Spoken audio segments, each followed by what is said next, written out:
पूर्वी पंचमी तिथे वडिलांची आणि त्या पंचमीला वडील मरण पावले.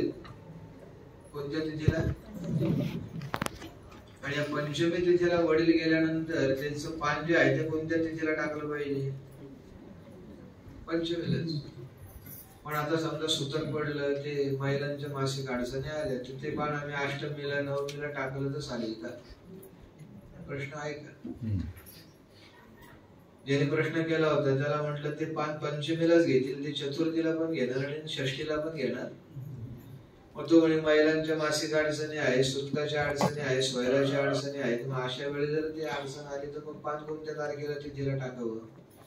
मग तुम्हाला आदल्या दुसऱ्या तिसऱ्या दिवशी पान टाकून चालणार नाही. तर त्या महिन्याची त्या पक्षातली सगळ्यात शेवटची मोठी तिथी कोणती? सर्वपित्री अमावस्या. त्या अमावस्याच्या दिवशी तुम्हाला पान टाकता येईल.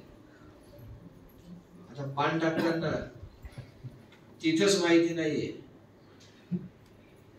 गेलेत पण तीच माहित नसेल, त्यांनी काय करायचं? ते पान कोणत्या तिथीला टाकायचं? सर्वपित्री अमावस्येलाच.